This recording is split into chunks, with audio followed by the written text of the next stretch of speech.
Hello and welcome to Rare Cuts Media Society, the podcast that looks at hidden media gems where even Edgar Allan Poe would be horrified.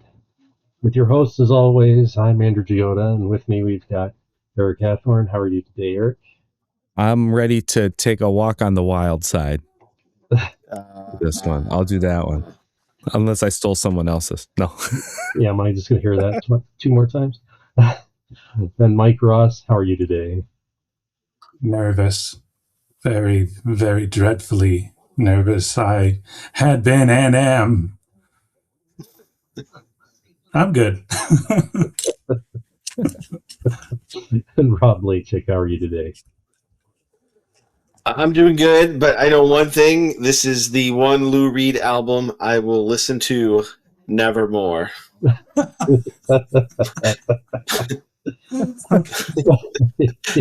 Well, on that note, spoiling what we're listening to this month, we are continuing our arc of concept albums, and this month we are discussing Lou Reed's 2003 album, The Raven, which was meant to celebrate the works of Edgar Allan Poe, the famous author and poet. Now, getting into a detailed history on Edgar Allan Poe would take way longer than we want here. There's a lot of stuff going on in his life and death. So I'm just going to give some highlights. Born in 1809 in Boston, his father abandoned the family in 1810 when Edgar was only a year old. And then his mother died from tuberculosis a year later, so when he was 2. And then he was adopted by the Allan family from Richmond, Virginia. Now, later in life, he got intentionally a court-martial to get out of being at West Point. Shows you what he was not quite the norm at the time. He also, of course, was not quite the norm at the time because he married his 13-year-old cousin Virginia Clem when he was 26. She died 11 years later, also from tuberculosis. The Raven was not published until 1845, finally making him a household name. And he died in 1849 in Baltimore under mysterious circumstances where he was found incoherent, wearing someone else's clothes, and then at one point constantly repeating the name Reynolds, which no one could figure out who Reynolds was. There was no one that his close associates knew. Now, other notable works by him, you'll know them: Murders in the Rue Morgue, Fall of the House of Usher, Telltale Heart. One of my personal favorites, The Cask of Amontillado, not the way they pronounce it in this album, which I will talk about more later. I highly recommend doing a deep dive on the life and death of Edgar Allan Poe when you have the time, which we don't here. So just kind of going off of that part of this album, I wanted to ask, what are you guys' experiences with Poe and his works? Obviously, I'm looking at Mike. Anything in particular you always enjoyed? So you know what? Let's just do it. Let's start with Mike, and we'll go down from there. All right.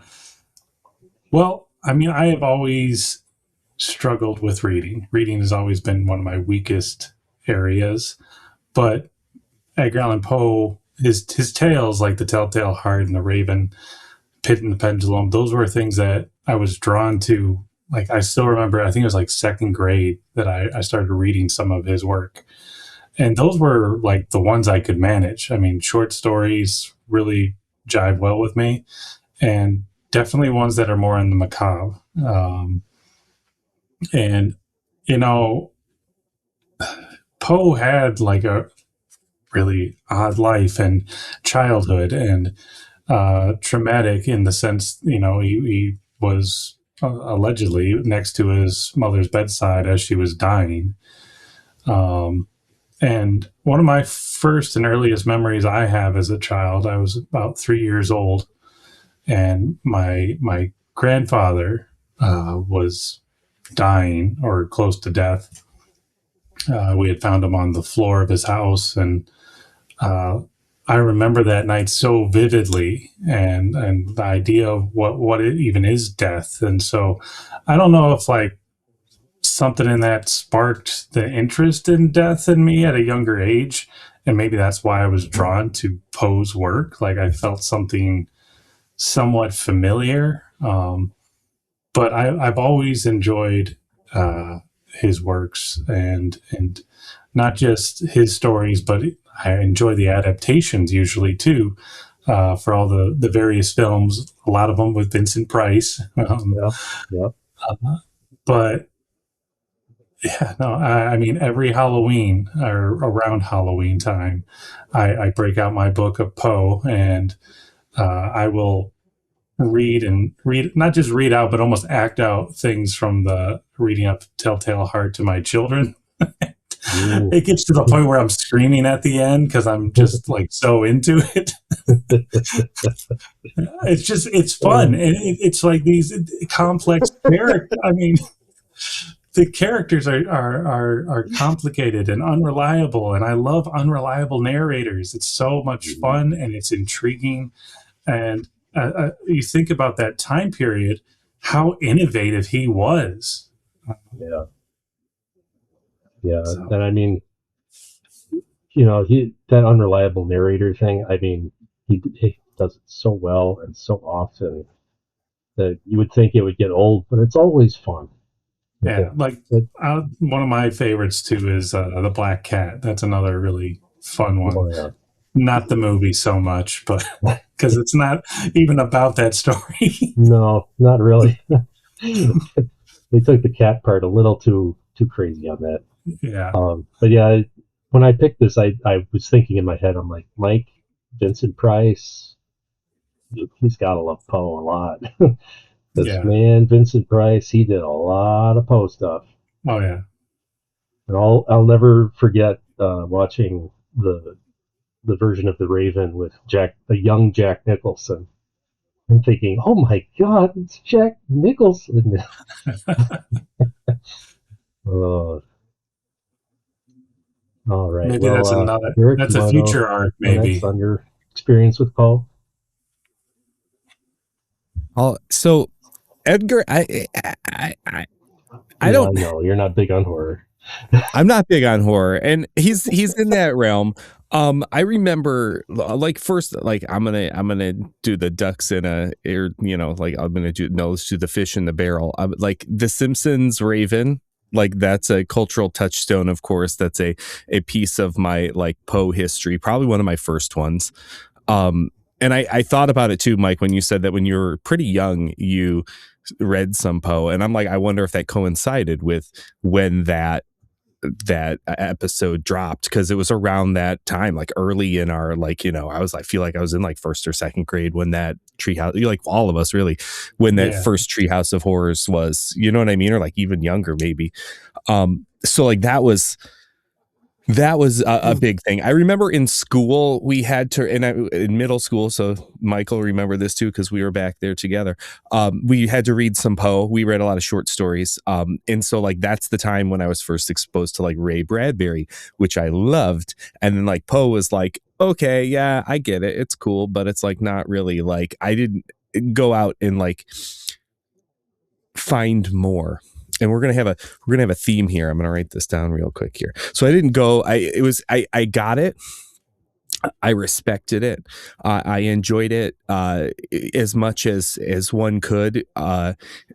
Stuff that was like assigned to me, essentially. Like I liked it better than most of the stories that were assigned to me, but it still wasn't something I was like looking to pursue. I do remember the Telltale Heart. We went and saw like a field trip where they did like short stories adapted for the stage, and which is actually very very fitting for this, Poe adapted for the stage. But and they did a Telltale Heart like thing. I think it was like we were in like 7th or 8th grade or whenever we read that story in middle school, and that was one of the ones that we saw like that. I feel like we read this one like back then. We read it with like An Occurrence at Owl Creek Bridge, I was and like just gonna say that a bunch of stories that are kind of like that, kind of like morbid. Why were all these middle school kids reading these morbid early American whatever? And The Lottery. Yeah. So it was like all these Mhm. things from like that, like, you know, American literature, like short stories of like these grim, morbid things. And it wasn't really my thing. Like I would always get like like I would love like the twist when there was a little twisty kind of thing, but it's like I would rather have like an O. Henry twist where it's like the ransom of Red Chief and it's funny, than like now the guy's dead, like, and it was or you know what I mean, like he went crazy. Like those are like the Poe twists was like now he went crazy, and I was like, you know what I mean. So it's like I respected it, I enjoyed it for what it was, but it wasn't something I ever went to pursue. I'll just put it that way, you know. Okay. Like any kind of run-in I've had with Poe over the years has been like not a negative experience, but like it was fine. It's just not my bag. It's not my bag, baby. Like Austin Powers would say. Yeah, no, I mean, the short stories, I mean, obviously, Poe, he was a master of a lot of the things like you were saying, occurrence at Owl Creek Bridge, Ambrose Bierce. Um, a lot of the people took from Poe. So the fact that his works have worked so well on the stage this many years later, it's testament to how well that format works for him as a short story. Rob, what about you? Any thoughts on your experiences with Poe? So, well, but before I even get to that, I do need to reiterate that Mike did say that he likes his annual tradition of yelling the telltale heart at his kids. So let's just bring that back a little bit. I did enjoy that. Stop beating up. You can film that and then add that as an appendix to like this episode. That would be great. So I mean, I've always liked Edgar Allan Poe, like just in general, like, but how I kind of got into him, again, as a kid of the '90s, first introduced through The Simpsons, right? But then, like, where I really started to enjoy his works was on the film side, not reading it. And that kind of went into like watching Svengoolie, and then you see Vincent Price, and it's like, what are these other Vincent Price films? And I think there's like 3, 4, I think there's at least 3 films from the 60s with Vincent Price that are Edgar Allan Poe stories. So like that's where I really got to enjoy Edgar Allan Poe's work was through Vincent Price. So can you thank Svengoolie for kind of leading me towards Vincent Price a little bit, which led me to Edgar Allan Poe. I just want to interject quick. One of my favorite renditions of or narrations of Poe's work is An Evening with Edgar Allan Poe, which is literally just Vincent Price just monologuing the whole thing himself. Not that's just it, and it's amazing. I'm gonna have to look that up. Same here. So those Vincent Price films, that's really where I really started to really like and really embrace Edgar Allan Poe. Occasionally here and there, I don't even know who streams them anymore, but I'll like find it and like I'll be watching something random, like I'm just gonna watch that, and then like Melissa will be like, "What are you watching?" I'm like, don't worry about it. It's Vincent Price. But most recently, so I hadn't watched any of those Vincent Price films for quite a while, and then it kind of just, I don't know, hadn't watched anything Edgar Allan Poe recently. But my wife was like, "Hey, we're going to go to this literary tour at the Morton Arboretum." It's just like a walking tour, and it was all Edgar Allan Poe. I think we did that in the fall last year, so that was really cool. If you ever have the chance to see a walking literary tour with Edgar Allan Poe, if it is in the west suburbs, it's probably the same troupe that did it. Fantastic. But they were all dressed up, and it kind of went through his life as well as reading parts of his stories into that. So it was kind of a combination of his life as well as a reading of his works. So it was a super, super cool like experience. First off, Morton Arboretum is fantastic. It's a beautiful area. And then just the show that they put on was great. But I've always liked Edgar Allan Poe's works. But thank to the fine acting of one Vincent Price. So thank you, Mr. Price. Very nice. Yeah, those walking tours. I did one where it was Legend of Sleepy Hollow, Washington Irving. That was really cool. And they had like a little town made up to look like Sleepy Hollow and everything. That was really nice. Cool. So yeah, my personal experience, I've loved Poe since a young age.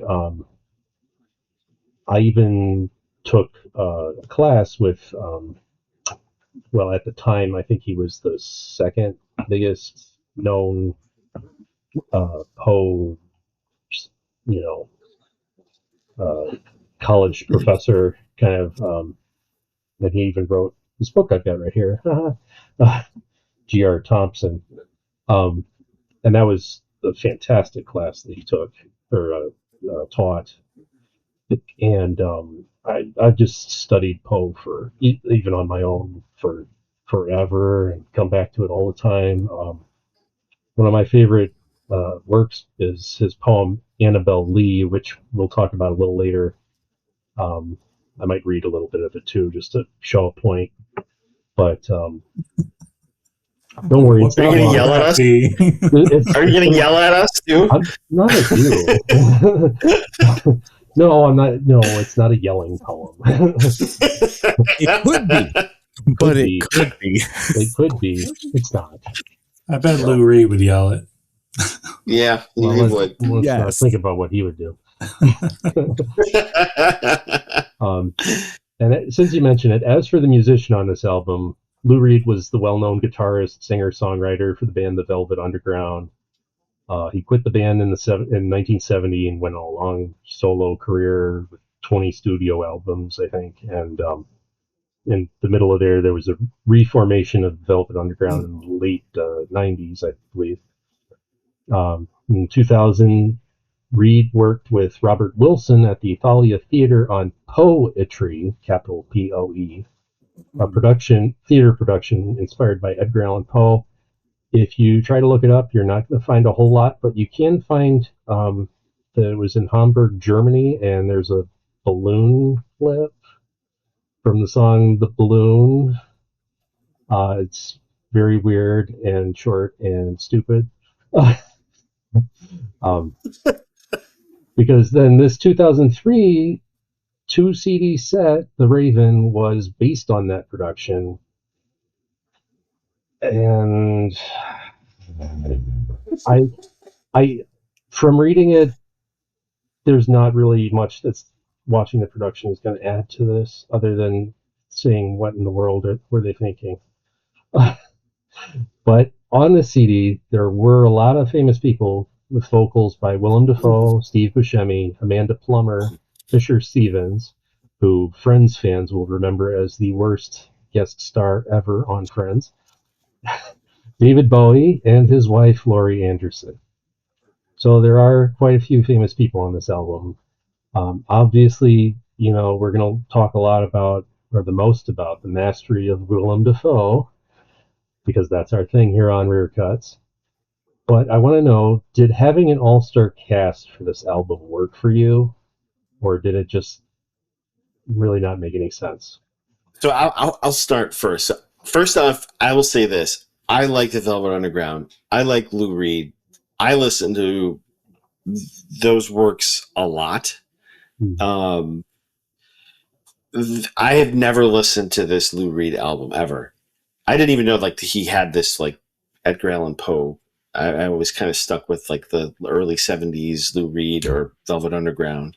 I think the latest stuff I would have listened to would have been New York, which I think was the early 90s or late 80s. I think that was probably one of his last really good solo albums. This album just didn't make sense. And I think we kind of into that. But so the addition of all the people didn't even help anything. It wasn't even come off as a Lou Reed album. It just felt very chaotic. I think one thing that I would say that's case in point of how chaotic it is even from other Lou Reed albums or albums that he's involved in. His really good works, the albums maybe are like 10, 12 songs. They're really well put together. It's right. It's combined in a really good way, or they're very uniquely put together, and it works. I think there's 36 tracks on this, on the two albums. This doesn't feel like an album that works by adding these people, excluding these people. It just like it was like a vomit of ideas. Who else can I put on here? What can I put into this? Yeah. So it felt like very unfocused, in my opinion. And I think adding the people just made that even more unfocused. Like I couldn't even tell that it was a Lou Reed album other than like some of the songs. Like Overture was kind of a little bit of a Lou Reed-ish type of rock song a little bit. But like it just nothing seemed focused on it to really make it work. The people being extra people, the famous people, like I don't think it helped it. It even made it worse. And not to say the performances were bad, but it just didn't make it a cohesive album in any capacity. Yeah. I have to agree with, again, the comment on being cohesive. It's odd to me that we're listening to the expanded edition, but then there's also the standard edition, which honestly is like the worst part of everything that's on the expanded. I almost want like the inverse, because it's odd to go into an album. It's okay to have different styles. I'm fine with that, but it's just like we have a lot of here is narration of people reading through Edgar Allan Poe adjacent type works, and then now you have a song like in the middle of the Telltale Heart. He stops at the part where the narrator has seen the vulture eye of the old man, and now you have a song called Blind Rage, and it's not even a good song. It's very repetitive, and then you go right back into the narrative and the very next track, and it's like I'd rather just have my whole track all together. I don't need the random song in between. I think what is somewhat of a curveball, or maybe taking us off the rails a little bit, but I was curious about, like, are there other Edgar Allan Poe concept albums? And the one I found was the Alan Parsons Project. Their very first album was basically an ode to Edgar Allan Poe, and they did a bunch of songs, and there's some lyrics that borrow from stories or poems, but it's not like one-to-one reading by any means. It's more musical. And so I was like, oh, that's pretty interesting. I listened to it. It's okay. It was, I think, from the late 70s. But then what was really odd is the next one I saw that was listed was from what's his name? Eric Wolfson, who was one of the founding members of Alan Parsons Project. He released a follow-up to that old album from the 70s called Poe, More Tales of Mystery and Imagination, as his own solo album, released in 2003. Oh. What are the odds? I mean, so I have a lot of questions that I'm never going to get answered, because I can't find anything about Lou Reed like talking about these albums or having interactions with these other musicians.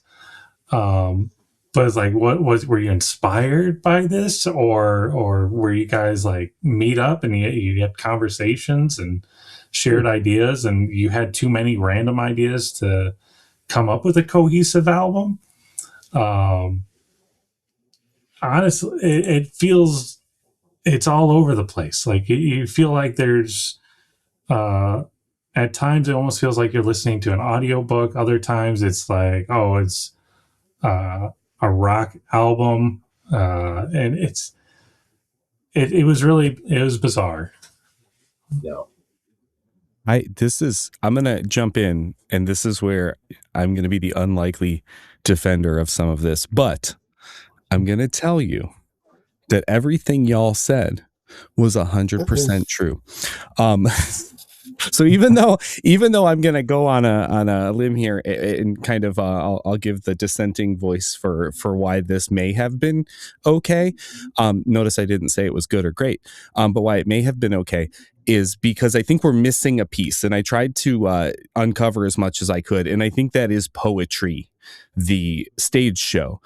Because as a concept album, so like concept albums and Broadway and musicals and things go hand in hand. So you have your like concept albums that have inspired musicals, like even like American Idiot and like Tommy by The Who then did a Broadway run, and those kind of things. But then you also have like, there's this thing that Broadway writers, producers, etc. will do if they have a concept for a play but no one is buying it yet. Usually like newer ones do.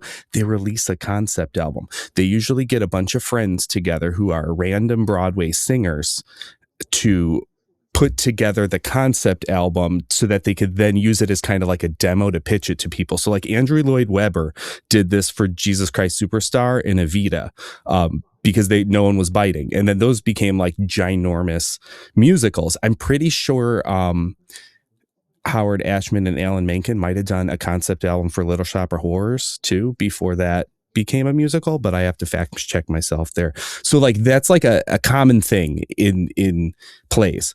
That plus Robert Wilson is weird.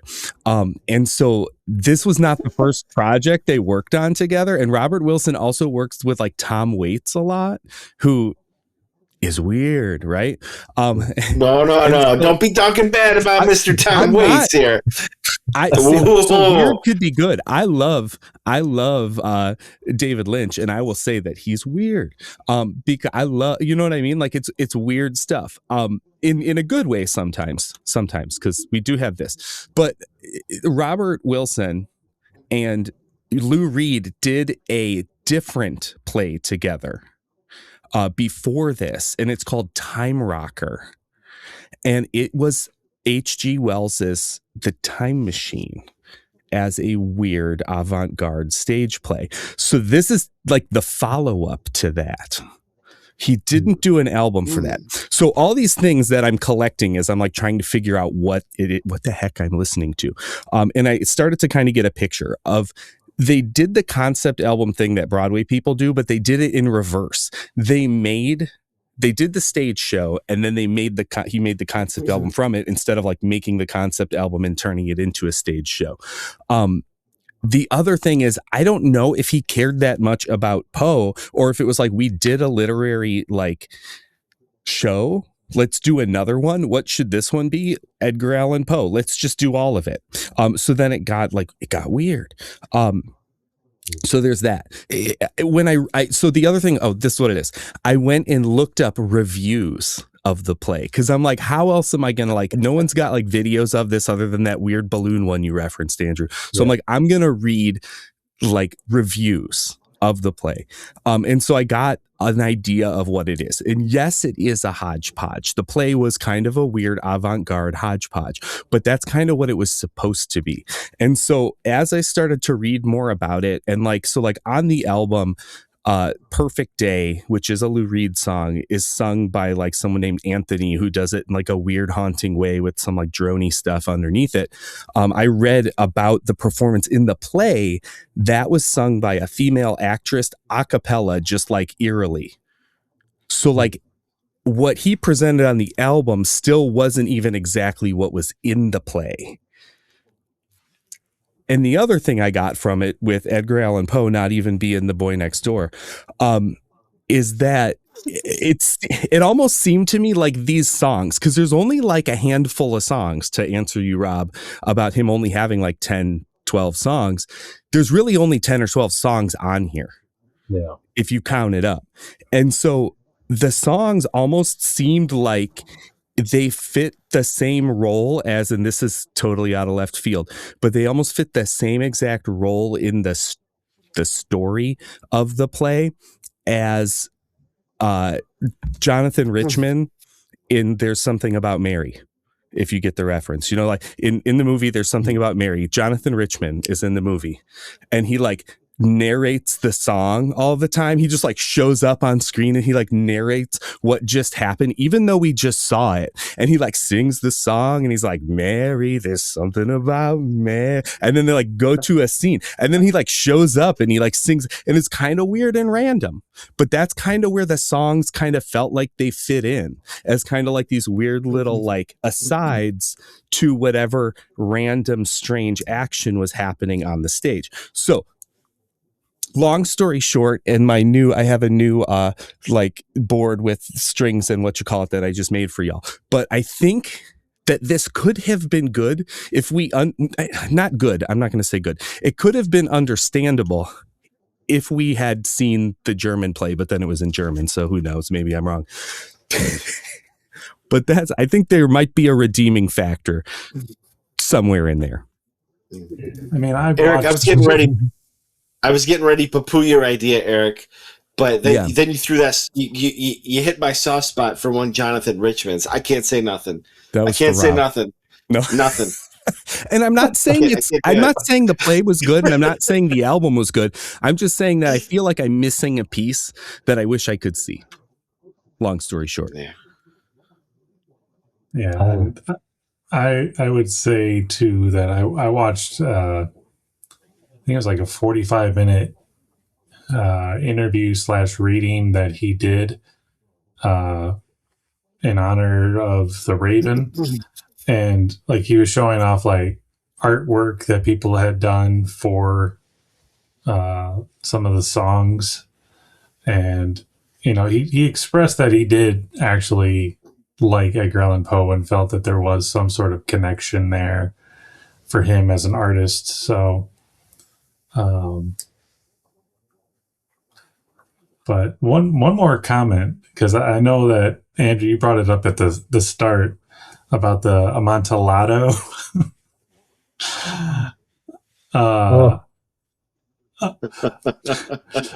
What just to connect it to what I mentioned just a little bit ago about the Alan Parsons Project, is they also have a track about the cask, and they pronounce it Amontillado as well back in the 70s. It's like, there's no way Lou Reed did not hear this and think that is how it needs to be pronounced. Yeah.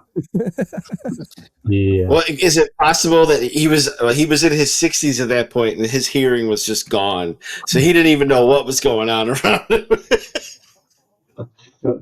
It's possible. Yeah. It's possible. But to answer your initial question about like the number of celebrities that are on the album, honestly, I enjoyed it. I mean, I enjoyed Willem Dafoe, Steve Buscemi. I enjoyed everyone. I would just prefer that it would have been a reading of Poe's actual works verbatim by these artists narrating, and you can come up with some creative background music or whatever you're doing with it. But like Steve Buscemi's very brief reading for Old Poe at the beginning, the music is so sentimental and beautiful, and the reading is well done by Buscemi.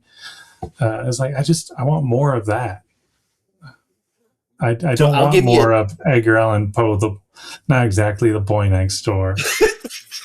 So I'll give you a tip to re-listen to the double album, and I did this a couple times.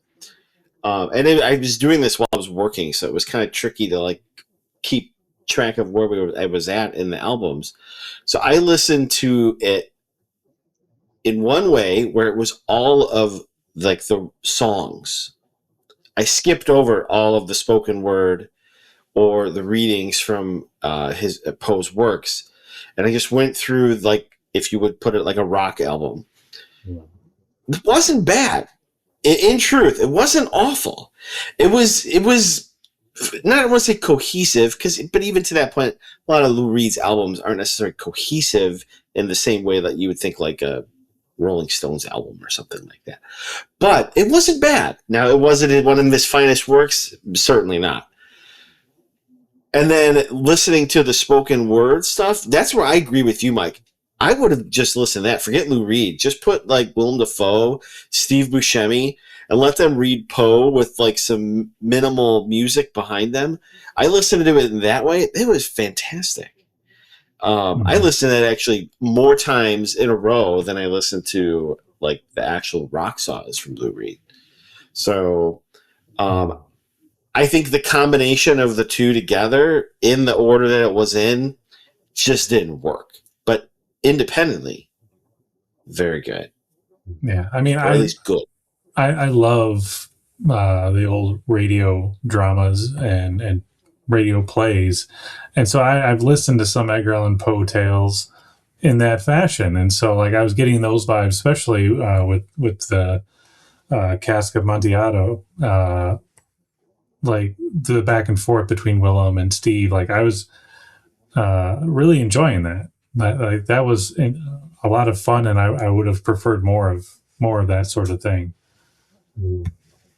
Yeah, I have to agree with you. I would prefer it if it was a true reading of his works, especially, and I'm going to get into this a little more later, but if it was, when I say true reading, I mean true reading and not changing some of the words and mashing together works and creating whatever this was.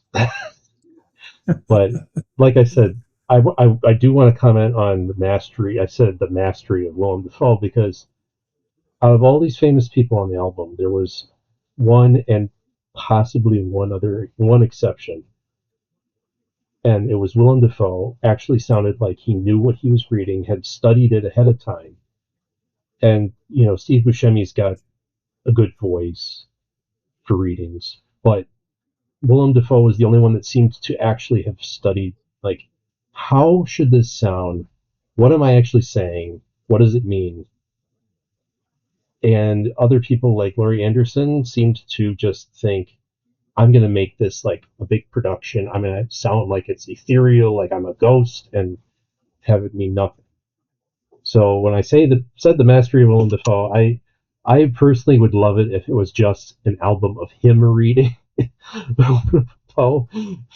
I don't know that I'd want everybody else. The one exception I could say is Amanda Plummer. She does a speech which is not from Poe's work at all. It's made up for this, but she read it like she actually was the character and like she actually tried. And then some of the other people, it just was like they were given a script. They said, I'll read it ahead of time, and then I'm just going to walk in there and do it. Fisher Stevens, I'm looking at you. But I'll get a little more into that in a bit, because we'll talk about negatives on this more in depth. So yeah, now here on Rare Cuts Media Society, we try to make things more competitive over the years. We've started doing scoring and be more engaging and entertaining with the audience. And that, of course, means that each of us is usually we're talking up the piece, trying to get a better score, maybe hopefully the best score of the art, and kind of make it sound like it's bread that you're craving. I'm not doing that today. While intended as an ode to the works of Edgar Allan Poe, this album has some major issues. We've talked a little bit about that. We're going to get more into it. But one of I've kind of mentioned I had a background in literary. I went to college. I had a literature degree. So a glaring error in my mind was that they're quoting Poe's works, presenting it as a reading. They're calling it, The Raven. They're calling it, Hop Frog, or they're calling it the, this and that. And then they're changing the words, throwing in modern profanity, altering character names, throwing the the works together into one mishmash medley. From a literary standpoint, that's a cardinal sin. It's like saying Shakespeare was selling breakfast cereal to the Othellos. I mean, from a musical perspective, it's like taking Lou Reed's lyrics, setting them to the tune of Friends in Low Places, and saying, that's what Lou Reed wrote. Like, you just don't do it. I wanna piggyback off of that, because you're absolutely right. He would have had a fit. I watched a number of interviews where the interviewer would ask questions about a particular song, and they would express the feeling or what they were interpreting as what the song was about, and Lou would just lay into them like, that's not what the song's about. And it's like, well, that's how I interpret it. Well, I wrote the effing song, and I know better than anyone what that song is about. It's like, yeah, but you have an audience. People will consume what you do in so many different ways. Yeah, and it's one thing to say, like, well, this is an interpretation. That's fine. But when you're going to make an album and just present it like it's The Raven, and then, look, there's readings, and it starts out and it's word for word, and then suddenly you're talking about pissing down someone's neck. What? Yeah. You can't do Andrew, as despite the ghost of one Lou Reed, I think you need to re-record Sunday morning and be it called Tuesday evening or something along those lines. And just give him a taste of his own medicine, if you will. Yeah, I mean, as Rob mentioned, he had Lou Reed passed on in 2013, so we can't ask him what he was thinking. But I mean, really, Lou Reed, what were you thinking? So I kind of wanted to put it out there and say, like, it sounds like it wasn't just me that noticed some of this stuff, but I mean, I'll get into some things and you'll probably be like, this guy's a literary snob. What is he talking about? So I just kind of wanted your opinions on this whole, like, altering things. And thank you, Mike, for mentioning that Lou Reed he probably would have beat somebody up.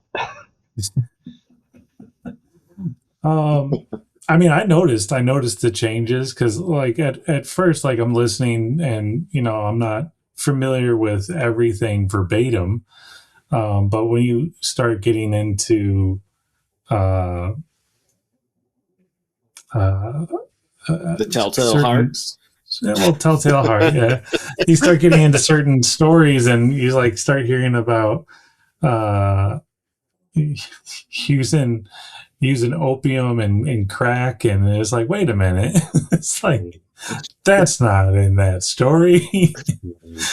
and it's like, and then that's when I started to catch on, like, oh wow, this is substantially altered. And from what I could find from some of the small segments where he talks about his work on the Raven, he felt it was his way of modernizing these old poems and stories. And okay, you can say that, but if you're going to do that, you shouldn't stick so close to the source material. You shouldn't just change a couple words and lines and add some profanity. Change it in a meaningful way. Rewrite the thing in its entirety. Don't. It's almost like trying to fool people into thinking, oh, Edgar Allan Poe, and you get pulled in initially with, like, the Conqueror Worm. Things are pretty accurate, pretty on spot, and then it just slowly devolves into what Lou Reed wanted to do. And, like, some of the changes, they don't flow well. Like, just from a literary standpoint, they don't flow like the original works. And so it's like, what was the point of all this? And we'll never know. No. But I'll play devil's advocate here, because that's essentially what happens in Jesus Christ Superstar. So we were just watching that recently. Like, I know, Eric, you made a reference of it earlier. I just brought it up. But like, so we were watching this on Holy Saturday. just after Easter. We're recording this, so Jesus Christ Superstar is like one of my wife's favorite movies. Even we've seen it in the performance live a couple times, I think at least. But it's one of her favorite movies to watch, especially around Easter. But like, I would always give her jabs. I'm like, they didn't have jets back in Jesus' day. Like, there's a couple scenes where there's like jets flying over. So I'll play devil's advocate. It can work. I think in this instance, it just doesn't. Yeah, it can work. It's just a lot of it's, you have to be admitting what you're doing.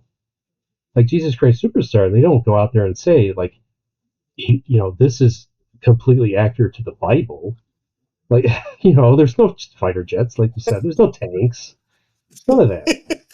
So, I mean, the fact that you can easily tell it's not exactly the Bible, that makes it a lot more acceptable. And from a literary standpoint, it's like, you can have parody. Good. Have parody. But don't come out acting like you're doing the true reading. Don't come out and tell me this is straight up Poe right here, because it's not. I'm gonna do a little bit of a so I gotta give another disclaimer, because I am gonna do a little bit of devil's advocate like Rob did. But so at the beginning, and maybe y'all should tell me this part too. But at the beginning, you had us talk about our experiences with Poe. And I think we also should probably talk about our experiences with Lou Reed, because I actually can kind of set them on the same level in the world. So like, I like to read books. I've had experience with Poe. They've been great. They've been fine, but I don't try to really pursue that. Like, it's not really my thing. Lou Reed.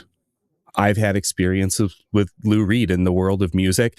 When I do, it's great, it's fine, but I've never really tried to go down that rabbit hole. It's not exactly my thing, because I tend to like a little bit more of a good beat and it's easy to dance to, which some of his stuff is, but some of his stuff is not. So I have this, like, these guys, I don't care if they live or die, like, and I don't mean that like literally, because they're both gone. Sorry, RIP both of them. But I mean, like, I'm not championing either of them.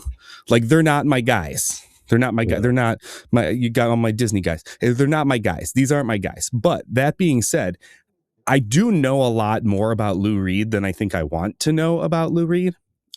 Just because of how influential he was. Like the thing, like a couple of things, and I'm gonna go down my rabbit hole of Lou Reed now.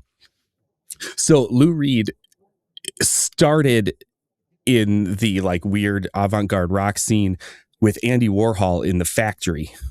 And so if we're thinking about this not in literary terms, but in Andy Warhol style art terms. Yeah. Andy Warhol had a very irreverent, like, this is art, but it's like, you don't think this is art. Like today in 2026, we look at his Campbell soup can and we're like, yeah, that's pop art. But at that time when it was happening, it was like, what the hell is this guy doing? This is not art. This is terrible. Almost the same conversations we're having about this album right now. See, I still feel that way about Andy Warhol. and you can, and I'm just saying, and I kind of feel that way about Andy Warhol and some pop art too. But that's the world Lou Reed's coming from. He came out of that scene. The other thing is, like, Lou Reed is like very like stripped down punk rock, not very talented. And I've like heard like in the things people talk about when they talk about Lou Reed, one of them is like the godlike quote about Lou Reed that Brian Eno always says, that like the Velvet Underground's album only sold a few thousand copies, but every single person who bought that album started a band and created punk rock and created glam rock and created prog rock and like all the different things after that, because it was so influential. So like when we look at it from 2026, like the Velvet Underground sounds like a lot of other things, but at the time it was like so groundbreaking, and everyone told Lou Reed he was a genius in the same way that everyone told Andy Warhol that he was a genius and they could do no wrong. You know what I mean? So they kind of had that inflated, like, I'm awesome, to quote Wesley Willis. Yeah.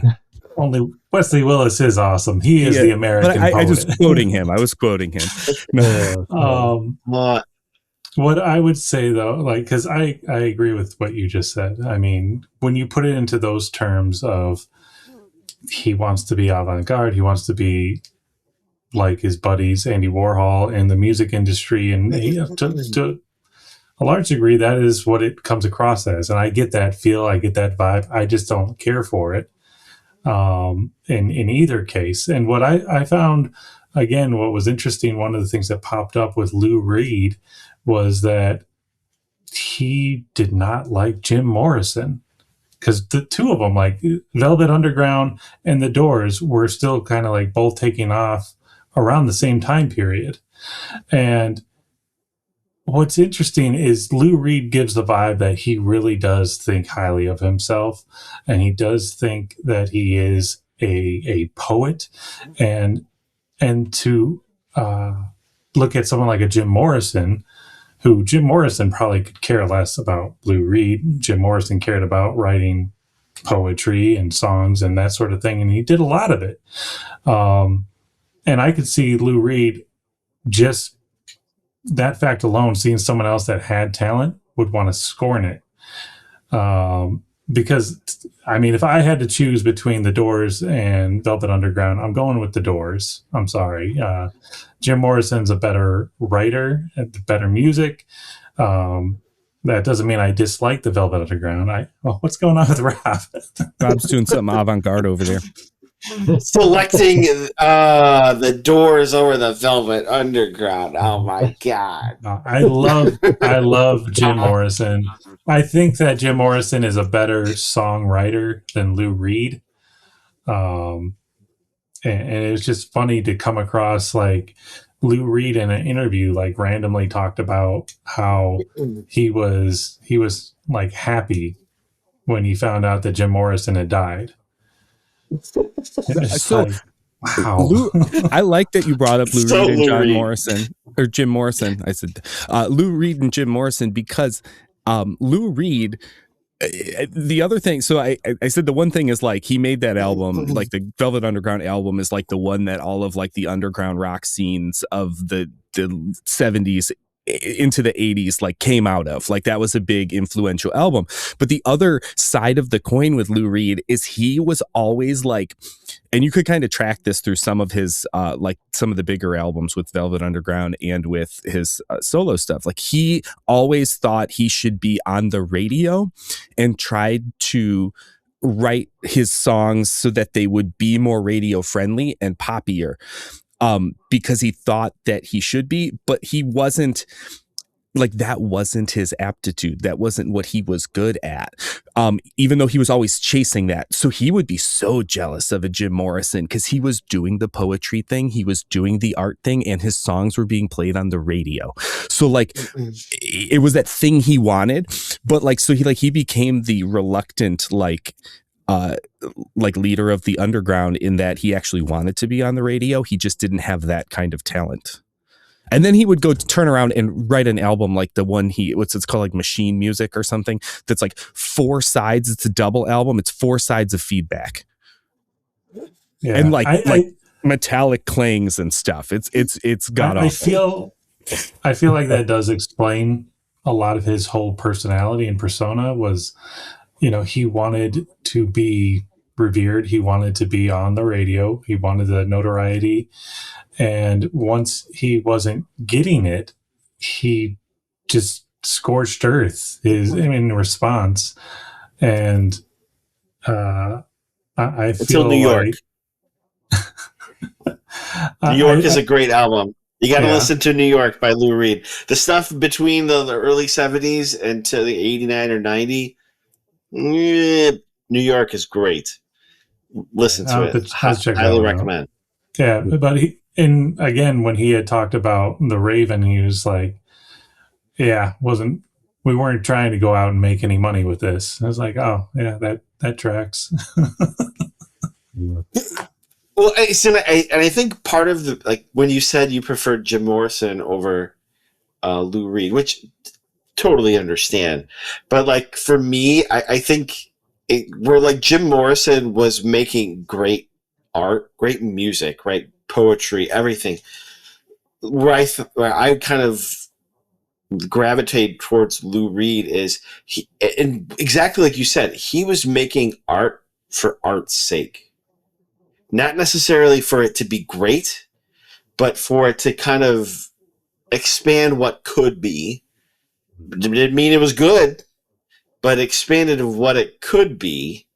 And then maybe the next person comes by, like you said, not everybody bought the Velvet Underground first album, but they all started a band and made great music after that. So that's where the part that I appreciate Lou Reed more so than maybe necessarily Jim Morrison is not necessarily what he did, but what he laid the foundations for, what came after him. And I but think, you go ahead.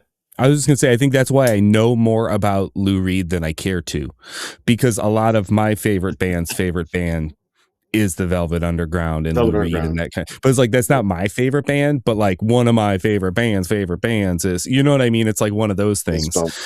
So then they'll all talk about Lou Reed and whatnot in the punk world, especially.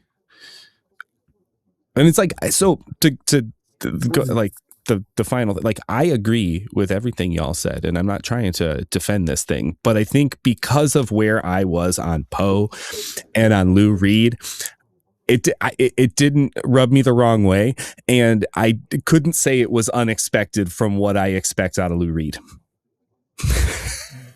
So like when you're like I don't like this was you're like this was horrible, I'm like, yeah, it was horrible, but that's kind of what I was thinking it might be because it's Lou Reed. So it's kind of funny because the way our 4 blocks of our video are set up, it's like perfectly put one side to the other. You've got me and Eric on one side. I'm like, yeah, that's what I'd expect. Lou Reed's a little bonkers. That's what he's gonna do. And then Mike and Jagoda over there, like, I'm disgusted by this. And I stand with you. I'm also disgusted by this, and he's ridiculous, and he changed stuff, and it made me, as the casual Poe listener, when he said something about some sort of word I'm not going to say on the podcast, and I would go, that wasn't in the Poe. And I would be like, that was weird. But like, because it's Lou Reed and I don't have the high expectations of this being like literary, I would say I guess I didn't approach it in a literary way because I knew that he's not literary like that. In my head, like I approached it like this is going to be a hodgepodge of some stuff, ain't it? I think that's the perfect word, is hodgepodge, because that's what it is. I mean, because like you would get verbatim lyrics, like again, like the Cask of Amontillado. That one is actually blending with another one of Poe's tales, where he's talking about babies are the better for beating, and then he gets to the part where it transitions over, and he's like, "I would punish with impunity, and I would, blah blah blah blah blah, the things we can't say," and it's like, "Oh my god." Yeah, and I mean, to get us back on track a little, I mean, I just had a lot of issues with this album. I mean, we've talked about some of it. The music, what did it have to do with Poe most of the time? Nothing. When it does, it feels like it's just, he took 5 minutes and said, I'll write a couple of notes and okay, that's the song. Like, Poe isn't the boy next door. I'm pretty sure that we knew that. Something tells me is that he had that idea in his head for like 20 years. No, was just bursting to get it out. Well, it doesn't even rhyme. And if you haven't heard of him, you must be deaf or blind. Yeah. Deaf people can't enjoy Poe. Blind people can't enjoy Poe. Yeah. You're listening to it right now. I will say, if you listen to and Rob, you listen to the songs, and I kind of noticed this. I didn't listen to it the way you did, but the songs get progressively better in a way that if you listen to it backwards, they get progressively worse. And the weirdest thing about that, and I guess it's very weird, Lou Reed, is usually artists, if they have an album full of songs, try to put their best stuff up front so you keep listening. But the worst stuff, songs wise, was up front. Some of the readings up front were good.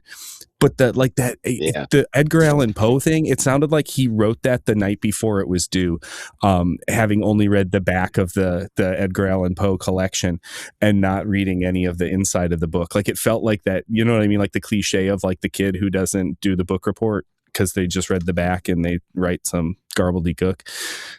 You know, the Wrath of Grapes. No. Now, you say about the songs getting better as they go on. I'm going to argue with you on that one, because late in the album, I don't remember what track number, but I was mentioning Amanda Plummer doing what they call Tripitana's speech, which there's no Tripitana. Her name is Tripetta. So why would you change that? There's no point. But anyway, she does the speech, which Amanda Plummer does really well. But right after that is a song, and it's Who Am I? Parentheses, Tripitana's speech. And then it's all about an old man and his life going by. Tripitana, or in the book, Tripetta, is a blonde little person. It's a slave in love with Hop Frog. There's no old man except the king that gets killed. So not only do you have from the literary side of what is this and why would you change the name, but the song is just about an old man and it's terrible. And so and that's like at the end of the album. And it's not like the best. It does not like it's like a countdown from the worst to best. So I'll give you that. But also, like, I'm not, when I'm talking about the songs in that sense, I'm talking about just like the Lou Reed song and would I want to listen to it again kind of thing. More of the ones I would listen to again are at the end of the album. Are you going to re-listen to Hop Frog? Because that's at the end of the album. I like that. Yeah. No offense, David Bowie, love him. Why did you do this? Because Lou Reed asked him to. I live in a bog. Hop frog, hop frog. Oh, and so, great. I didn't like. And so, remember, when I listen to a song, I don't listen to the words. So when I listen to a song, I don't hear the words the first 100 times I hear it. I do hear the words, but I don't really pay attention to them. It's more like the melody and the vibe. And like when I got to those, I was like, these are the kind of Lou Reed songs I like. You know what I mean? Like the one, like the guitar was right. Maybe they had a little saxophone in it. It was like, this is what I like. Well, the saxophone, I'll give you that one's a good one. I liked Guilty. The saxophone. That's a really good song. There's two Guilties on the. Yeah.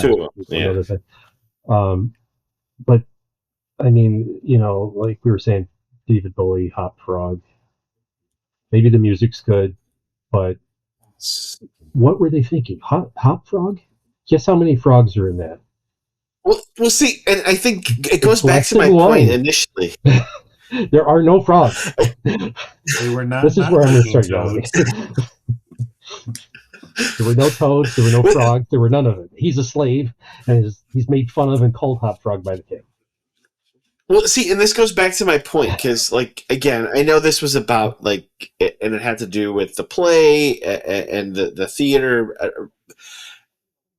This was not well put together in the sense of, hey, let me throw out some ideas.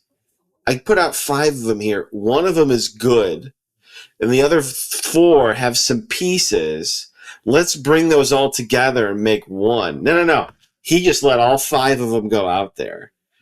And nothing is organized. Then and then he let it ride. That's what this is. Because all those problems, like you said, Jagoda, if he really would have taken the time and the effort to put that together, he probably would have realized I'm mispronouncing this person's name. And this has nothing to do with this person. Oh my God. But it would have brought the parts of musically and even lyrically would have been able to potentially bring it back. but it was just like he vomited all these ideas and he brought all these people on. And it's like, well, I got to fit all these people on this album. Let's just roll with it. So I think that was why, like, so many of the songs are just bad. I can't remember which one is just like, which is Blind Rage the one where it's just like noise, like the one that one goes Blind Rage. Fire. No, there's another one where it's just like noise for like 2 minutes. Music. Yeah, that's that's at the end. That Again, one I skipped. But like stuff, but like stuff still. like again. I'm just wondering what song at the end So was I'm good like- for you. I'm like trying to think about, and I'm not. Hold on, because I good is a subjective term. Maybe we should just listen to the Better. album. Which song what is I- better? what I should have said was nothing, but what I did say was better. What I think happened is when I heard songs like Edgar Allan Poe, The Boy Next Door, I was like, this is not Lou Reed. Who is this? And what have they done with Lou Reed? Because this is not right. And then by the time we got to the end, I was like, these sound more like Lou Reed songs. And so when I say better, maybe I shouldn't say more expected from Lou Reed. Like I was like, this is Lou Reed firing on all cylinders in some of these cases. Like fire Vanishing music. Act. Vanishing Act. Yes. That There's was a good one. Yeah, and that's like disc 2, right? All the disc 2 stuff. Because the other thing too is like, I think too, in that there's Perfect Day on here, which is a Lou Reed like hit, you know. Yeah. But it's done here. That has nothing to do with Edgar Allan Poe. And I think that coming so early, that one, and then there's another one, The Bed, is another Lou Reed song. There's 2 Lou Reed songs reinterpreted on here. And I think that's like, remember, the star of this, even those songs were in the show, the star of this is like Lou Reed is doing this thing. Like that was the draw in Germany when this thing went up as a show. It was like Lou Reed's doing this thing about Edgar Allan Poe. It wasn't like there's this Edgar Allan Poe show and the songs were written by Lou Reed. It was like Lou Reed is doing this thing. Oh yeah, and it's about Edgar Allan Poe. You should go see it. I think he was the top billing. And so when you get to the some of the songs at the beginning sound like they were forced, and then like to like sound like a Lou Reed song, and then at the end I feel like we got more of that, because like fire music like is just noise, right? Like we got some that are like noise. Fire music. But he has a whole double album, 4 sides of records of literal noise that no one can listen to the whole thing of, but that's Lou Reed. So like when I hear like literal noise, I'm like, that's the Lou Reed I know. I ain't listening to this. But you know, yeah. I'll accept your better as more Lou Reed. More Lou Reedish. Yes. I'll accept that, I suppose. Yeah, I think that's what I kind of was go. Yeah, it's all Lou Reed, you know, but it's like, what's more Lou Reed? I had so many issues. Like I said before, the Amontillado, not Amontillado. That's like going into a Mexican restaurant and saying you want a tortilla. You know, yes, there are. I do that all the time. There are people speaking English that will say it that way. Doesn't make it right. Can I get a quesadilla? I want a whole case of them dillas. It's like okay, you have the Spanish wine. Let's completely change the name because we don't want to speak Spanish. I don't know. It's like that Mike Birbiglia, the La Quinta Inn. Exactly. The La Quinta Inn. La Quinta Inn. And I mean, no offense to the Blind Boys of Alabama, but I want to know, just adding parentheses doesn't make it work. So why would you put parentheses, the pit and the pendulum? I want to know. I want to know. No offense. I don't know. Maybe they're blind and they really didn't know there were the parentheses and they didn't know. Maybe he told them the name of the song was the Pit and the Pendulum, and they wrote him back and they were like, I want to know why this song is called The Pit and the Pendulum. And he was like, that's brilliant, you guys. I want to know. That's the name of the song. Is it because it's the Spanish Inquisition and they want to know? Yeah. Again, that's one of those another one of those ideas where instead of allowing Lou Reed to let it stew, marinate, and kind of form it into something kind of relatively cool, it just was there, and that's what went out, and that's why it doesn't make any sense. Yeah, and I mean, I said it before, when he does the meshing of different works together, there are ways that could work. That does not work here. I'm gonna, like I said before, I'm gonna read a little bit of Annabelle Lee, and then maybe I'll read just a small part of the Bells, and maybe you guys can tell me why you'd mesh those two together, because it doesn't make any sense. Are you gonna read the Lou Reed version then too? No. No. No, I'm going to read a little bit of the real version. Annabelle Lee. It was many and many a year ago, in a kingdom by the sea, that a maiden there lived whom you may know by the name of Annabelle Lee. And this maiden she lived with no other thought than to love and be loved by me. Now that's Annabelle Lee. Now let's hear a little bit of the Bells. And you can tell me if it sounds anything like it should be meshed up with this. Hear the sledges with the bells, silver bells! What, a world of merriment their melody foretells? How they tinkle, tinkle, tinkle in the icy air of night, while the stars that oversprinkle all the heavens seem to twinkle to the crystalline delight, keeping time, time, time in a sort of runic rhyme to the tintinnabulation that so musically wells from the bells, bells, bells, bells, bells, bells, bells. No, do not put these two poems together. I know you have a fascination with death, Lou Reed, because you were dying for a long time, but do not put these two together. It kills me in my soul because I love He already Annabelle Lee. did. Jagoda, I know what we're going to do for your birthday in October. We're going to go to the tattoo shop and we're going to get you a Lou Reed silhouette from the album Transformer, like on your back. Yeah. Oh my god. Permanently have you with Lou the Reed Edgar on Allan ya. Poe like facial hair thing going on. How about Edgar Allan Poe in the stance of Lou Reed from the Transformer album? How about that? Yes. Oh, that would be great. We need to do this. Because then we take Poe and we mess with Lou Reed. See how it's like the inverse? No. Eric, you know how we could get this to happen? We just need to get Sarah on the line and tell her what the idea is. No, she wants me to get a tattoo. Stop it. Oh no. Face tattoo? Yeah. Right. But something right here. To also go off of that, then in his Lou Reed's version, he mentions Ligeia, which is a completely different story. It's the short story. It has nothing to do with Annabelle Lee or the lover from the Bells. So just, I mean, if you're going to make a mess of things, own up to it that it's not Poe's work anymore. That's what I'm going to say about all of these problems I saw. Were there any other? I don't even know if there's anything left to say it was an error. But was there any other problems you saw like this with connecting things, or have we pretty much exhausted that topic now? I'll be honest with you, I saw no connections anywhere. Yeah. Not if one. Fair. I mean, there's so many I could go on about, but then, you know, it started off strong. When I was trying to pick a concept album, I had the idea connecting literature into the work it would be awesome. I thought, concept album, I could find an author I like, great. And finding one about Poe, I thought, wow, I can really sink my teeth into this. But man, did it leave me with a bad taste.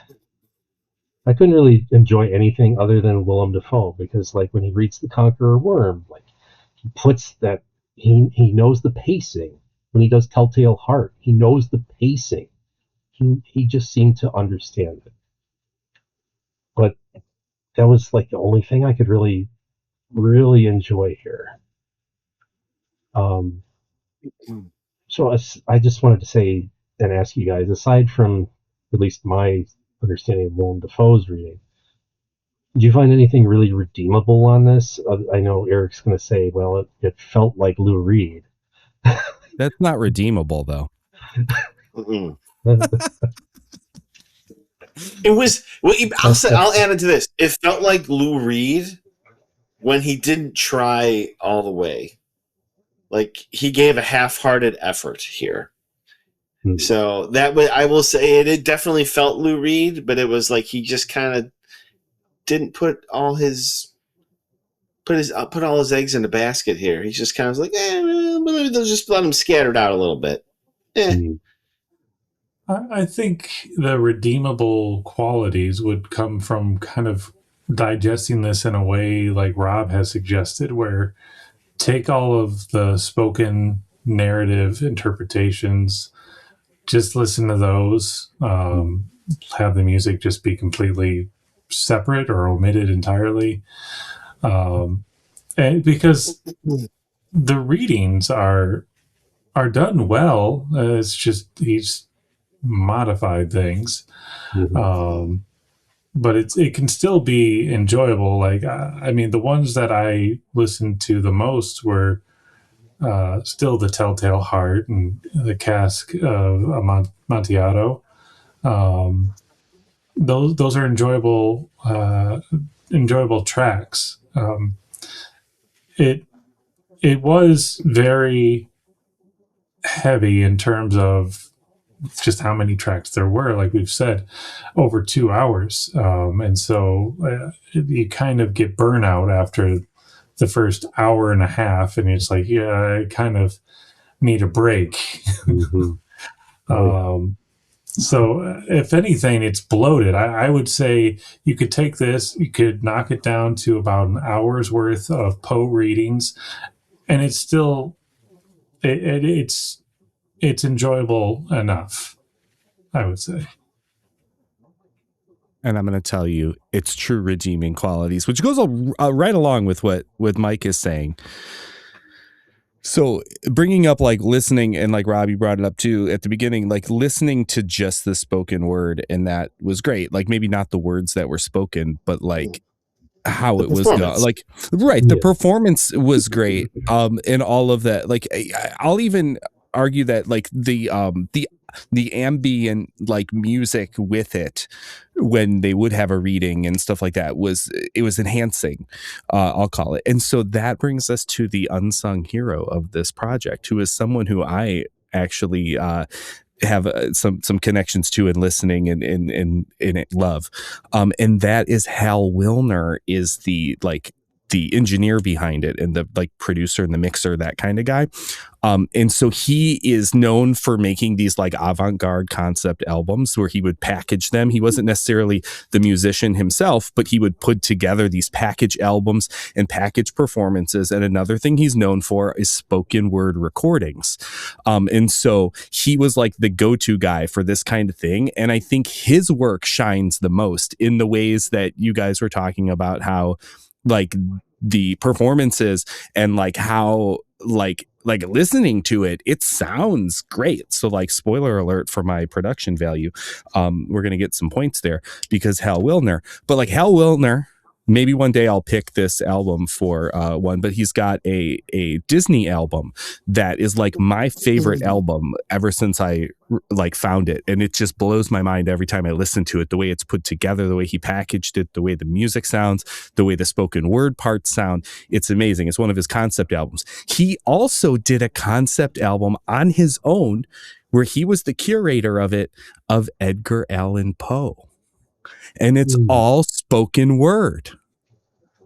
It's a spoken word concept album from the 90s. It's called Closed on Account of Rabies. And it has like musical artists, but just doing the reading. So like Iggy Pop does a reading. I got to look for like more of the track listing of it, but like he did this already. So I think when they were looking for who should do this semi spoken word, semi like music thing, it was like, well, Hal Wilner is the guy who does this. And I think his work shined. So like, he's the redeeming thing. We didn't talk about him this whole time, but that like the producer of this is the guy who I think made it, made the good parts shine. Let's just put it that way. He made the good parts shine. Okay. So shout out to Hal Mhm. Wilner.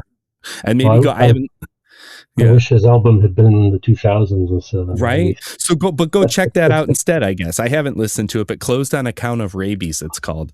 Well, see, that's just interesting too that you mentioned Iggy Pop, because Iggy Pop, Lou Reed, David Bowie, they're all buddies. They're all close friends. Right.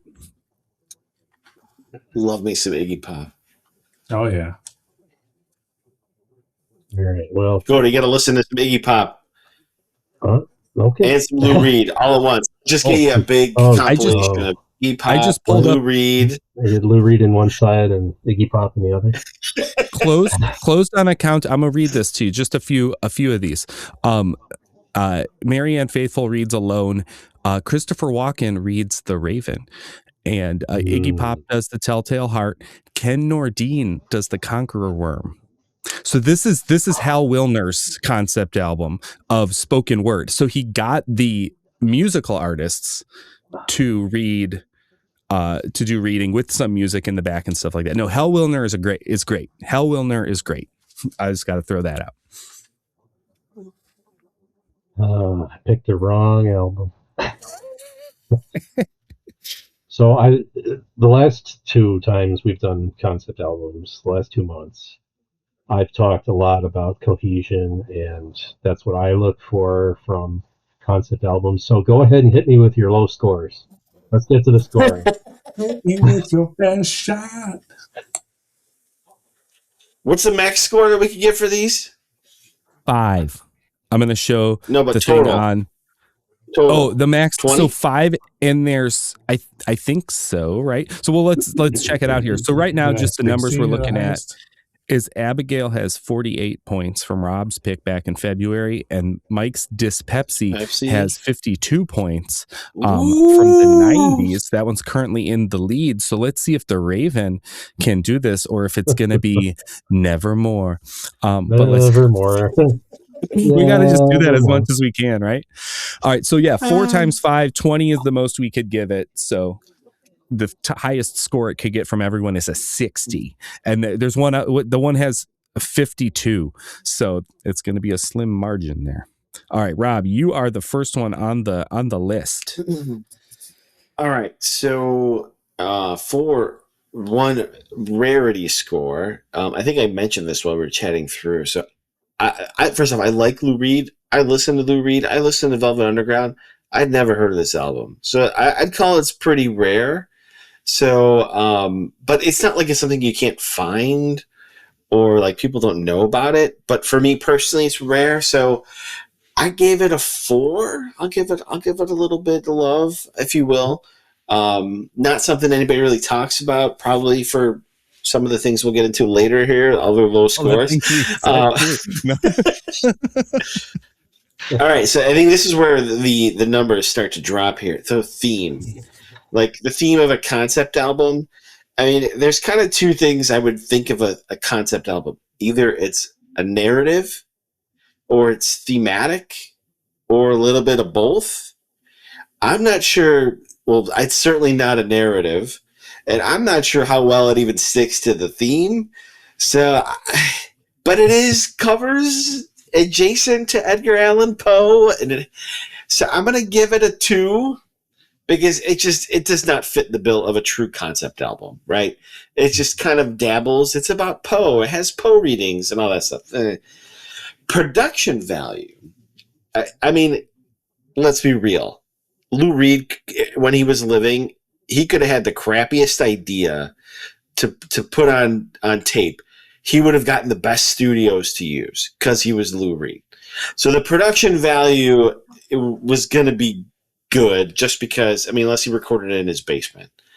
But and the sounding of the album, his basement had good stuff though. No, it probably had good stuff too. But even like the Willem Dafoe readings, I mean, the audio was fantastic, right? So from a production value, I thought it was pretty good. I'm going to give it a 4 for production value. Now, enjoyment, on the other hand, I mean, we talked about this. I've said it. It's way too long. The songs don't really go anywhere. Some of them are good, but then like the next one really sucks, and it's like, what the hell were you? As you said, what the hell were you thinking? like where you go with this. So from an enjoyment standpoint, I'm going to give it, can I give it a half number or do I have to give it a whole number? We've never done a half. I'll do a before. whole. What do you think? No, Okay. I'm going to do a whole. I'll give it a 2. I'll give it a little benefit of the doubt for enjoyment. So that leads us to a total of 12, if my math. Yep. There we go. All right. What you got, Mike? Rarity, like Rob said, I'm familiar with Velvet Underground. I'm familiar with Lou Reed. I was not familiar with him doing a Edgar Allan Poe album. And I was thinking in terms of, well, it's pretty rare that he would dedicate an entire album to Edgar Allan Poe. But then I find out that there's now at least 3 other albums that are dedicated to Edgar Allan Poe. From the same It's year. a theme. That could have been the theme. Yeah. I mean, it could have been. Actually, I recommend you check out those albums. Let me know what you think about those, Andrew, off air. Because they went in a completely different direction from Lou Reed. So, but Rarity, I'm gonna say 2. Theme, I'm not as harsh of a critic when it comes to concept albums. I think that if they go for something and they stick to it throughout, like if halfway through he switched it up and was like, you know what, I'm gonna have one song about this boy that is next door named Tom Sawyer, I'd be like, no, that's you broke your theme. So I got Mark Twain only if we can resurrect. If we can resurrect Lou Reed and have him do a Mark Twain album, oh my God, it would be fantastic. Or would it be a train wreck? Who knows? So I mean, on that note, I mean, there's some things where maybe the theme isn't carried out as well or as effectively. I'm going to give it a 4. Production value, I agree. I mean, sonically, it's pretty well done. Sometimes there are things that are kind of jarring, like sometimes you listen to a comedy album and you feel like you're missing out because you're not seeing the visuals of the comedian. I had that feeling a couple times on this album, like during Fall of the House of Usher. There's like one section of it where Willem Dafoe's character sounds like he like runs off and like there's a bunch of clanking and slamming and all sorts of things going on. I was like, I wish I knew what was happening at this moment. But the sound quality takes a dip there for whatever reason. It was almost like they went and they got some Foley sounds or whatever. So, I mean, that's the only reason I would give it a 4. If it had been a little bit better sound quality at those moments, I would have done it better. Enjoyment. I mean, I struggle. You're looking for a 0 here, there, Mike? Still trying to figure that one out. I'm with you. I'm struggling, but it's because there are so many aspects of this where it's like I can see the good in you, and I can see how, with not even a huge amount of effort, like again, shave off an hour, stick to the script, and lose the songs. And I mean, I would probably be given this like a 4 or a 5. But as is, I had such a fatigue. Like I listened through this probably 3 or 4 times. But to be honest, I probably listened through the first half of the album probably 6 or 7 times. But it's like there's the fatigue that sets in. It's like, oh man, I still have so many more tracks to go. It doesn't end. I'm going to go middle of the road here, though. I'm going to give it a 3. Ooh. Wow, wow, wee, wah. All right. I'm going to go down my list same way. I think your score is safe, Mike. Just saying. Probably. I don't even know Your if high I give it score. should I just give it All a 20 fives just from for Eric. some chaos? Just for chaos. Lou Reed would have liked it this way. Lou Reed would have done that. Exactly. Just some chaos. So for rarity, I put it right at a 3. I was thinking like I had never heard of this. Lou Reed is one of those entities that like so many people know, but he's not. It's the same thing. I'm going to put it like that again. It's that same Brian Eno quote that I keep going back to where he's like, Lou Reed's album only sold a couple of albums, basically, a couple thousand albums, but everyone who bought the album started a band and will like evangelize the good word of Lou Reed and talk about how he was such an inspiration. So it's like I feel like more people know of Lou Reed than actually know him.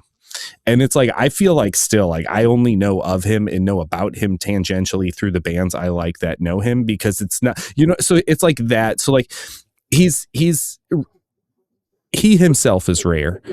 And then this is a rare piece of him, but he's also known. So I just like middle of the road. I went middle of the road on that one. Cause it's a German play. It's all sorts of stuff. Theme though, I'm more in line with Mike with the 4, and that's because I went back to that, like when a Broadway show is looking for a thing, it's like do the concept album thing. Concept albums being adapted into stage shows. This one comes from the world of stage shows, and so just by that, it is a album representing, but it's not an original cast recording, but it's like representing the stage show intention that they did. Like that is a type of concept album that I'm here for. So I'll give it the 4. It's not exactly the concept album I wanted, but it fits the bill. For production value, I also gave it a 4 because it's that Hal Wilner stuff. I did notice, and it's like a weird thing to say, but like I did notice the production of the audio and like the sound of it, and like just like capturing the dynamics of those readings, and like when you talk about Willem Dafoe Shining, I feel like a lot of that is that Hal Wilner production. The part that brings it down, like I would have given it a 5 had Lou Reed thought of some better lyrics other than The Boy Next Door, because he phoned that in. But the audio quality. But anyways, like, you know what I mean? Like he's the one who lost the point. Lou Reed's the one who lost the point, not the anyways, enjoyment. For all the reasons you guys said, I wouldn't listen to this again. And like, that being said, I have the, so like, I'm going to do my, like here, middle of the road. It's my middle of the road. Like Lou Reed, I don't necessarily go out of my way to listen to. I have intentionally listened to Lou Reed in the past to be like, let's see what this is all about. Edgar Allan Poe, I don't go out of my way to read, but I have read Poe in the past to be like, let's see what this is all about. In both cases, I have enjoyed my experience, but I'm a visitor. I'm not a fan. You know what I mean? I like go in, I dabble, I read it, I listen to it. It's fine, but it's not my thing, but I respect it and I enjoy it for while I'm there. And then I go away. It's a vacation from the stuff that I usually listen to. This is not like that. It was long. It was a lot. It was hodgepodgey. It didn't feel that same, it was still not the best work of Lou Reed. So that's the 2 instead of the middle of the road 3. That's my explanation there. So there, the score's already there. 38 is what we got here. Let's flip it. Let's flip it to the other screen and pop that sucker in there, as they say in the biz. 38. He wasn't exactly the boy next door, but 38's not too shabby. Still better. than St. Elmo's Fire. But that was the old scoring, but I'm still going to use that as a line. That one got like a 21. Let's just remember RIP 21. So there we go. So Dyspepsy still in the lead. I Top of the do heap, not Dyspepsy. do not knock any of your thoughts on the album. It deserved a low score, lower than I think you gave it. Good thing Andrew didn't score his own album. Trust me, it's a good thing. It would be the first time you ever scored a 0 anywhere. I was going to say, if he did score it, it would still be a 38. No. If anyone out there listening is curious as to the stage production that we mentioned, and you're wondering about Eric's comment on, well, maybe that adds something, go on YouTube and look up poetry stage show Lou Reed and find the balloon. And when you see it, you'll know what I'm talking about. The man in the balloon, the neon green balloon, and see what you think that has to do with anything. And maybe that'll give you a hint that I don't think the stage production adds anything. But do go out, read some Edgar Allan Poe, study on his life, his death. It's very interesting. If you're interested in his death, John Cusack was in a movie called The Raven in the 2010-ish period. And it's fictionalized, of course, but it does a pretty good job of showing how he was found. And then I'll let everybody take over for next month. All right. Nice. So go listen. I have next month to be that guy like that. And I'll tell you, if you look at the screen right now, and we've got Rob had the 80s. Oh man, how I wanted the 80s. Mike had the 90s. That would have been a challenge, but it would have been fun. The 2000s, I had some ideas. And then I got the 60s, which is like the primordial ooze of like quintessential concept albums, right? Like that's when everything's coming out. So it's like a lot of these concept albums from the 60s are so big because I feel like that's when the medium was new. So it's like, do I pick Sgt. Pepper's Lonely Hearts Club? Like you can't do that because that one is so quintessential. Like the 60s and the 70s probably have the biggest like known concept albums, your Pink Floyd's, your like that's the time of the concept album. So I did a little thing, and I don't know how rare you'll consider it, but I'm gonna make you guys watch a movie with it. And Andrew could have totally been like, you have to watch the balloon video, and we would have had to do that, and he saved us from that. But I'm not going to be that nice. I'm not going to be that nice. I'm going to make you watch a movie with it. But the concept album is short. The movie's not too long either. I think watching the movie and listening to the album is going to take about the same amount of time as listening to The Raven. And so I want to look at this because if the 60s are the time of the concept, like the birth of the concept album, and it was like the art form, right? We're getting into that Lou Reed art form kind of time too with the 60s. Dang, guys, it's full circle. But I want to look at this thing, and I kind of want to look at it as like, is it actually a concept album? Is it a good concept album? So I might not get good scores if you guys determine it's not. But in the late 60s, the Monkees released an album called Head, and it went with a movie called Head, and it comes in terms of time, it comes less than a year after their show got canceled. And it's kind of them wanting to do the Monkees without the corporate machine behind it. And not only just wanting to do the Monkees without the corporate machine behind it, but also like revolting against the corporate machine that was behind them to show that they are actually a real band and try to get some street cred by making a concept album in this time when that was influential. But the question I kind of gets into like, were they actually musicians and artists who were capable of making that, or were they shooting above their talent with this. So the Monkees' Head is from 1968, and I want you to watch the movie because the Monkees are a visual band, you guys. The Monkees are a visual band, and I have to type it in there, and I'm not good at that because I got to find the right one where I could type things. Where's the one where I can type things? There it is. All right, so the Monkees' Head. I can't type right. Head, the Monkees, and that's from 1968. So go ahead and watch Head and listen to Head because they're kind of different in some ways. And meet us next time on the Rare Cuts Media Society, and we'll get into your head with that one.